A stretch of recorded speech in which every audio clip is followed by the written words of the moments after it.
Fala pessoal, professor Guilherme Venturim aqui com vocês para falar sobre ligações metálicas, quais são os principais tipos e as principais características das ligações em estruturas metálicas. Começamos basicamente com a forma que essas ligações são dimensionadas. A gente normalmente dimensiona estruturas através de combinações de cálculo, onde o esforço solicitante de cálculo tem que ser menor ou igual a resistência de cálculo ou de projeto. Isso vale para tudo, inclusive para as ligações metálicas. Mas existe uma outra maneira de dimensionarmos ligações metálicas que vai dizer sobre uma porcentagem específica de resistência da barra ligada. O que acontece? Imagine que você recebe uma estrutura dimensionada e vai fazer as conexões, vai dimensionar conexões soldadas.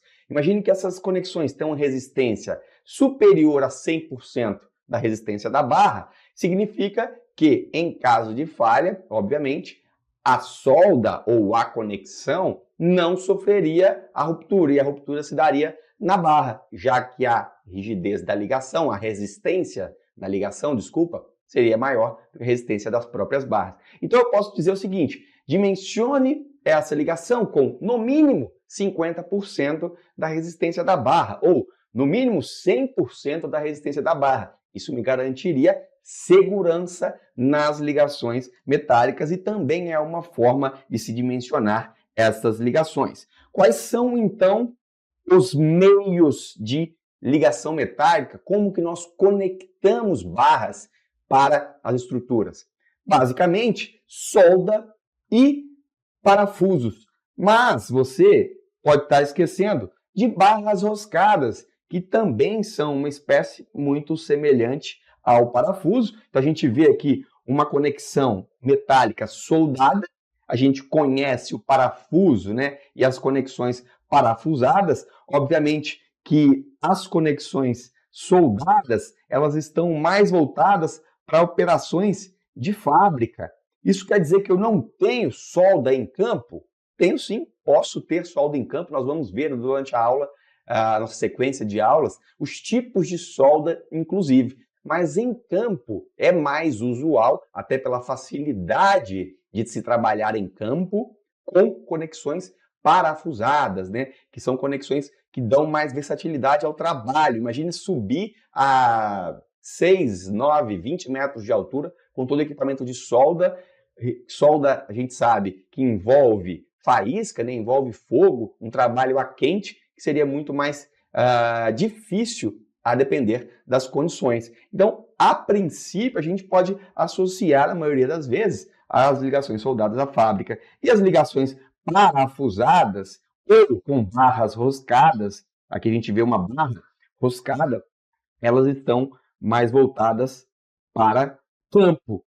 Não quer dizer que elas não possam vir pré-montadas também de fábrica com algumas conexões parafusadas, mas isso é uma visão geral das barras roscadas e parafusos que são feitas normalmente em campo. Qual a diferença? Por que, por exemplo, usar uma barra roscada e não um parafuso, ou vice-versa? O parafuso a gente já vê que ele tem essa cabeça aqui, fácil já de adaptar, enquanto uma barra roscada eu preciso de porca dos dois lados. Mas veja que, embora dê uma certa facilidade aqui para o parafuso, eu só preciso rosquear a porca de um lado, ele tem aqui no pescoço uma região de concentração de tensões e ele tem uma dimensão e comprimento padronizado de acordo com o mercado. Então eu tenho mais flexibilidade para trabalhar com barras roscadas, com ligações maiores, e eu não tenho concentração de tensões no pescoço, como eu tenho no caso do parafuso. Mas, em regra,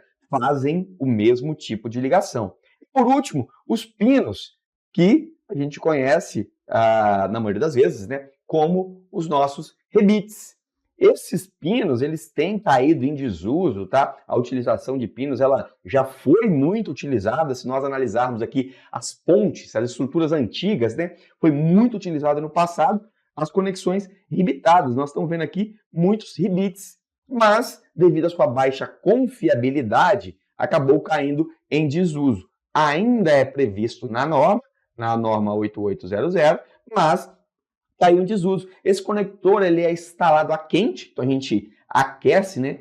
Temos aqui o furo, aquecemos o conector, olha só, temperaturas altíssimas, são cravados, né? A martelada, e depois esse outro lado aqui é esmagado, martelado para formar a cabeça oposta. Então essa cabeça do lado oposto, ela é forjada, digamos assim, né? Martelada a quente. O que acontece no resfriamento? Este material que dilatou-se com o aquecimento, ele tende a se contrair. Essa contração faz o travamento das peças. Obviamente que eu não consigo garantir uma qualidade desse travamento, eu não consigo garantir o quanto essa peça será travada. Eu tenho ali tensões introduzidas com alta variabilidade, por isso entrou-se em desuso essa utilização, mas ainda ela é prevista, é existente.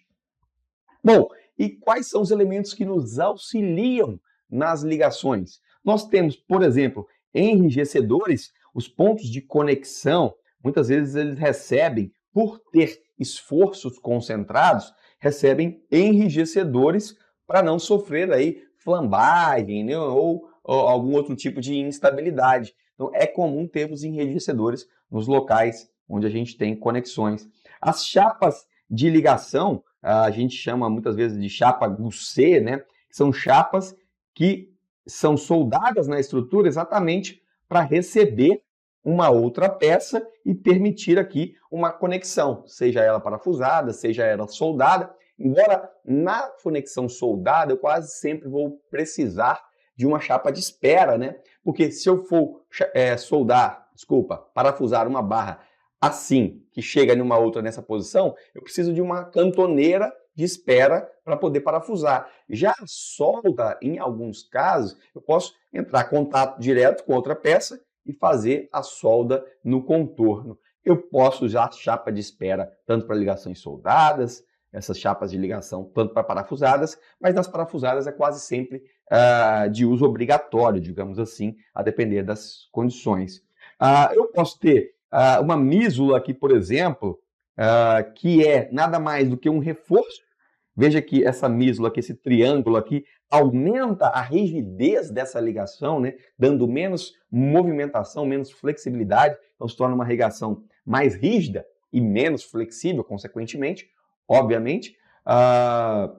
Temos aqui consoles, podemos ter consolos para apoio de peças, né?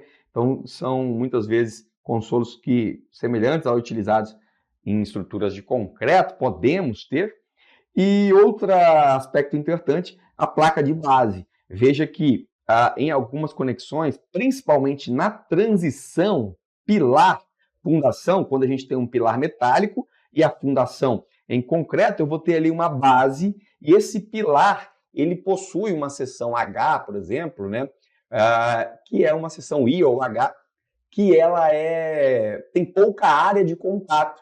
Então, a transferência de esforço seria muito alta, né, se eu não tivesse uma placa de base que ajuda a distribuir o esforço na fundação. Obviamente que essa placa de base, para conectar pilar à fundação, além de distribuir o esforço, permite a fixação, né, da estrutura metálica em uma estrutura de concreto, uma base ali que vai ser grauteada para distribuir os esforços de maneira homogênea ali naquele ponto de contato e chumbada, conectada através de chumbadores metálicos que vão estar ali fixados na estrutura da base. E aí, essa distribuição dos chumbadores vai depender, obviamente, do esquema estrutural adotado. Se eu tenho uma ligação rígida, uma ligação semi-rígida ou uma ligação flexível. É isso que a gente vai ver exatamente na sequência.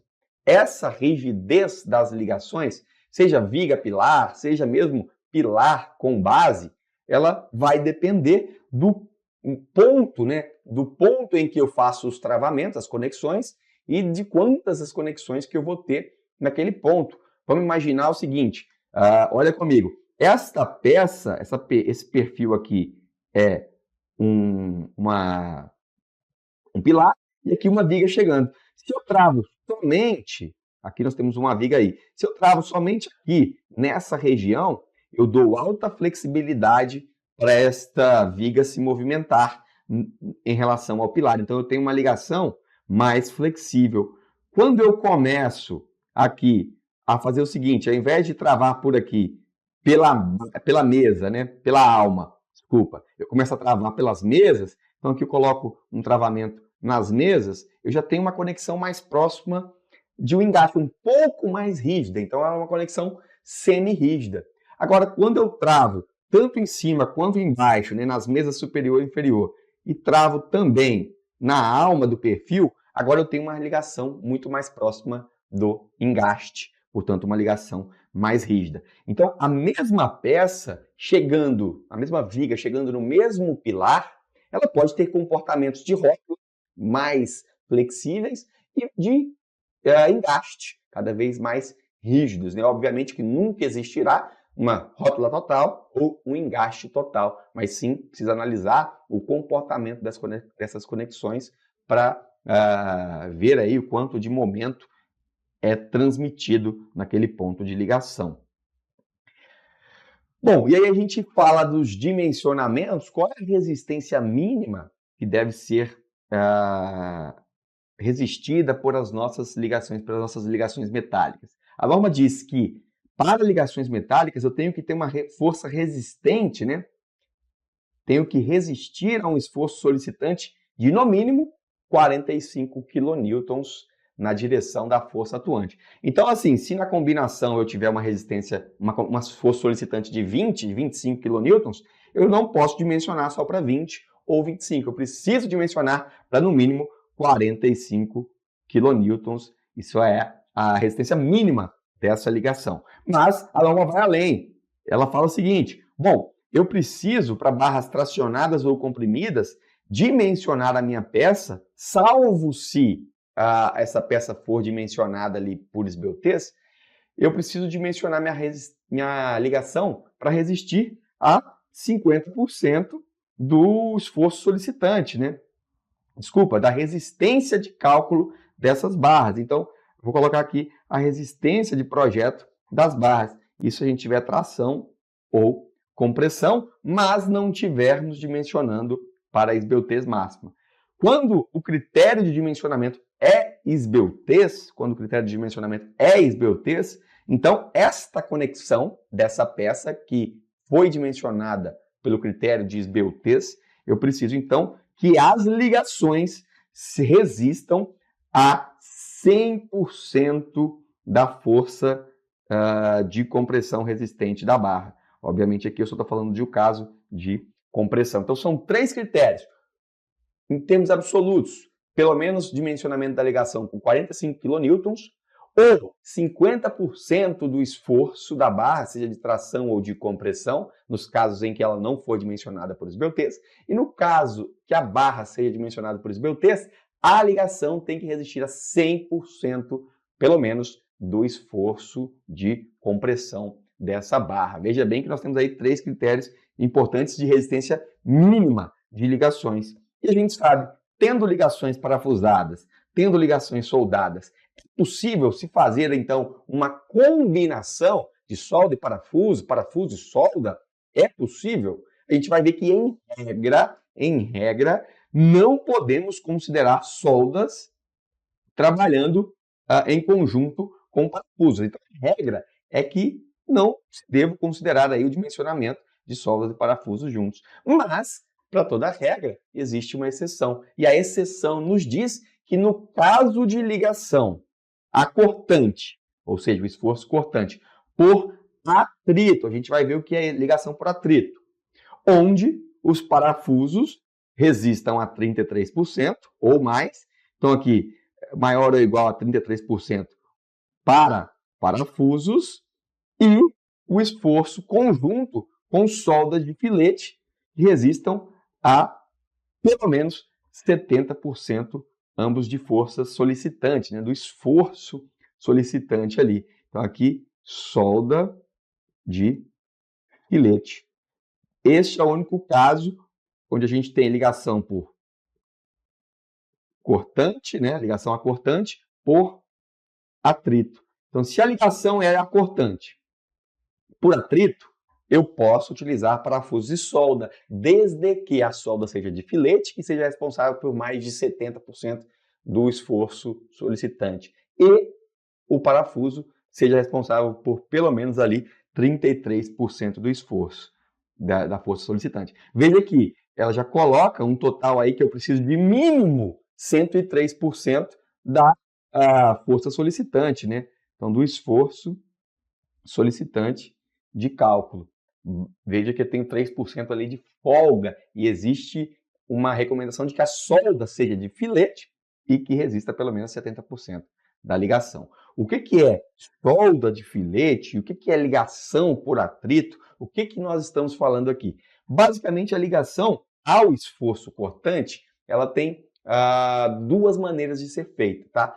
Se eu faço uma ligação parafusada para resistir ao esforço cortante, ela pode ser utilizando o parafuso de aço carbono simples e é uma ligação que a gente vai dizer por contato, ou seja, é uma ligação onde a conexão, a resistência ao cisalhamento se dá pelo contato do parafuso com a borda da chapa e o cisalhamento será resistido, então, estritamente por quem? Pelo parafuso. Se eu quero cisalhar essa caneta, eu faço isso aqui, um esforço nesse sentido. O que está impedindo de cisalhar? Simplesmente o fuste, né? O corpo desta caneta. Então, essa é uma ligação que se dá simplesmente por contato entre a caneta e as minhas mãos. Basicamente é isso. Quando eu passo para uma ligação por contato, além dessa opção de cisalhar a caneta, ou seja, além do contato da caneta com as minhas mãos, eu vou fazer uma proteção de modo que as minhas mãos, uma com a outra, também se resistam, né, a verdade, ao esforço cortante. Então agora eu começo a mobilizar o atrito, e existe atrito pele com pele, assim como existe atrito metal com metal. Então aqui eu introduzo um parafuso que ele tem alta resistência, não é um parafuso comum de aço carbono, eu faço um esforço, né, uma proteção ali neste parafuso, de modo que ele trave as chapas, e aí sim, eu tenho uma região aqui, esse cone de pressão, que vai ajudar, vencendo, né, me ajudar a vencer o esforço de cisalhamento por conta do atrito mobilizado entre as peças. Então, isso é uma ligação por atrito. E ela pode ser usada com solda de filete. O que é a solda de filete? Justamente essa solda que a gente vê tem a forma triangular e que pode acompanhar toda a peça. Então, nós estamos vendo aqui essa solda aqui de um lado, uma solda de filete. Maravilha? Então, dessa forma, eu posso fazer um uso combinado, né? Uma ligação por atrito, desde que o parafuso tenha uma resistência maior ou igual a 33% do esforço e a solda maior ou igual a 70% do esforço. Perfeito. Obviamente, um detalhe da ligação por atrito aqui, trazido pela norma, é que nós temos que ter uma superfície desprovida de pintura, ou seja, no local onde as chapas terão o atrito mobilizado, eu preciso que elas estejam nuas, puras, para que nós tenhamos mais atrito. Uma vez que quando eu faço um acabamento de pintura, eu reduzo o atrito. Então aqui na norma mostra uma região aqui, né, entre os furos, que é uma região que deve ficar sem pintura. E quais são agora as limitações de uso, tá? De soldas ou parafusos de alta resistência? Veja, quando que eu devo usar solda ou devo usar um parafuso com alta resistência? No caso de ligações por contato ou por atrito. Lembrando, ligação por contato, somente parafusos de aço carbono, né, parafusos convencionais, só me dão ligação por contato.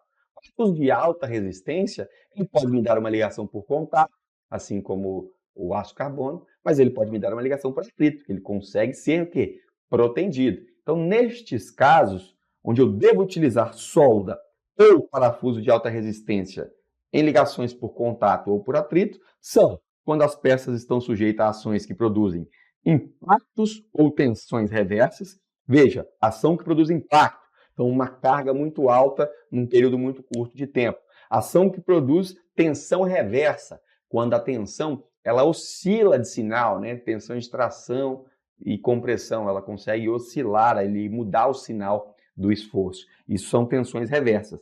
Eu não estou dizendo aqui que essas tensões reversas elas levarão a problemas de fadiga, porque eu não estou falando aqui de frequência, de alta frequência de oscilações de tensões reversas. Mas peças sujeitas a impactos de tensões reversas, peças que podem causar, né, que tenham ações que possam causar afrouxamento de parafusos e peças sujeitas à fadiga sem tensões reversas. Olha, é possível então a peça estar sujeita à fadiga, que é um fenômeno de oscilação de tensão, sem possuir tensões reversas? É claro, é muito fácil. Estou mostrando aqui para vocês. Este gráfico mostra uma peça sujeita a tensões reversas, ora positivo, ora negativo. Esta peça, esse gráfico, mostra uma peça sujeita a ciclo de tensões que podem ou não, a depender da magnitude e da frequência, né, da quantidade de ciclos, levar a fadiga. Então, aqui é o caso de fadiga sem tensões reversas. Se isso se repete ao longo da vida útil, eu não tenho tensão reversa, mas posso ter fadiga. Neste caso, é fadiga sem tensões reversas. Mas existe um caso ainda pior, um caso em que nós devemos utilizar soldas ou parafusos de alta resistência. Aqui a norma não fala com proteção inicial, mas subentende que sejam parafusos de alta resistência com proteção inicial, somente por atrito. Então, nestes casos aqui, é ainda pior, é um caso mais crítico. Esse caso aqui é um caso mais crítico, porque eu só posso usar ou solda ou ligação por atrito. Este aqui permitia ligação por contato. Agora, quando que eu devo usar ou solda ou ligação por atrito? Em ligações sujeitas à fadiga, agora com tensões reversas, essa é extremamente crítica. Ligações onde o deslizamento é considerado estado limite último, barras compostas, nas extremidades de barras compostas, e barras onde o deslizamento possa ser prejudicial ao comportamento da nossa estrutura. Perfeito? São informações aqui normativas, mas devem ser analisadas com atenção para fins de prova, tá? Mesmo que ainda não tenha as bancas cobradas, dê uma lida para tentar entender isso, mas não precisa, assim, de fato, levar isso para o coração, tá? Não é um objetivo muito das bancas cobrar essas decorebas, pelo menos não por enquanto, pode ser que venha. Quero mais que vocês entendam a criticidade e os tipos das ligações. Vejam, e no caso da disposição de soldas ou de parafusos, quando a gente tem mais de um, e é muito comum que cada ligação tenha vários parafusos ou vários pontos de solda, o ideal é que o centro geométrico passe pelo centro geométrico da seção da barra, né? Para que nós não tenhamos o quê? Momento, efeito de excentricidade. Mas existe um perfil, que é o perfil cantoneira, que é difícil, né? Você fazer esse alinhamento entre o eixo da barra, do perfil, e da conexão. Normalmente, essa cantoneira ela é fixada por um lado, né? Uma das abas apenas. Então, o que a norma diz nestes casos, né? Caso de cantoneiras simples ou cantoneira duplas e barras semelhantes, não é exigido que tenha esse alinhamento do centro geométrico dos parafusos ou soldas com o eixo baricêntrico da barra, até porque o eixo baricêntrico de uma cantoneira é fora da própria cantoneira. E aí ela fala o seguinte, se essa barra não está sujeita à fadiga, se essas barras de cantoneira não estão sujeitas à fadiga, então não há essa obrigatoriedade de alinhamento de eixos. Agora, se essa barra está sujeita à fadiga, aí eu vou, com certeza, a considerar esta excentricidade. É isso que esse tópico diz. A excentricidade entre eixos da barra e das ligações pode ser desprezada em barras solicitadas estaticamente, mas deve ser considerada em barras sujeitas à fadiga. Isso quer dizer que, se as barras aqui das cantoneiras não estiverem sujeitas à fadiga, desprezo essa excentricidade. Agora, se há uma sujeição à fadiga, eu preciso considerar a excentricidade, ou seja, o momento que advém de um esforço excêntrico naquela peça. Beleza? Basicamente é essa a nossa introdução sobre ligações soldadas.